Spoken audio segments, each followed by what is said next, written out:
സഹനമെന്ന കഥയുടെ തുടർഭാഗം. ഞങ്ങളുടെ പള്ളിയിലെ സെമിത്തേരിയിൽ കുഴിവെട്ടുന്ന സണ്ണിയുടെ മകളാണ് സോഫി. സോഫിക്ക് 2 സഹോദരങ്ങൾ കൂടിയുണ്ട്. സോഫിയുടെ മൂത്ത സഹോദരി സിസിലി, ഇളയ സഹോദരി ഷൈനി. സിസിലിയുടെ വിവാഹം കഴിഞ്ഞിട്ടില്ല. ഷൈനിയാണെങ്കിൽ മഠത്തിൽ ചേരുവാൻ ആഗ്രഹിക്കുന്നുണ്ട്. ഒരു വീടെന്ന് പറയാനൊന്നുമില്ല. ഒരു പഴയ പൊളിയാറായ പുര. കയറിയിരിക്കാൻ ഒരു നല്ല കസേര പോലുമില്ല. സണ്ണിക്കാണെങ്കിൽ കാര്യമായ പണിയൊന്നും ഇല്ലതാനും. പ്രവൃത്തിയേക്കാളേറെ വാചകമടിക്കുന്ന ഒരു മനുഷ്യൻ. കല്യാണ ആലോചനയുമായി ചെന്നപാടെ മൂത്ത മകളെ നിർത്തിക്കൊണ്ട് എങ്ങനെയാ എന്നൊരു ചോദ്യം. കല്യാണാലോചന വല്ലതും വരുന്നുണ്ടോ എന്ന് അപ്പച്ചൻ ചോദിച്ചു. ഒരുപാട് വരുന്നുണ്ട്, പണം കയ്യിൽ വേണ്ടേ? ഉടനെ അപ്പച്ചൻ പറഞ്ഞു, വിഷമിക്കേണ്ട, നല്ല ആലോചന വന്നാൽ നമുക്ക് നോക്കാം.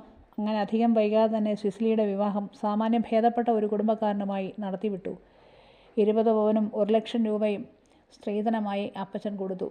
എനിക്ക് വല്ലാത്ത വിഷമം തോന്നി. കാരണം മറ്റൊന്നുമല്ല, നമ്മുടെ ആവശ്യം പോലെയാണ് സോഫിയുടെ അപ്പച്ചൻ്റെ പെരുമാറ്റം. അടുത്തത് ഞങ്ങളുടെ കല്യാണമായിരുന്നു. അധികം വൈകാതെ തന്നെ ഇടവക പള്ളിയിൽ വെച്ച് ആർഭാടത്തോടെ നടത്തി തന്നു അപ്പച്ചൻ.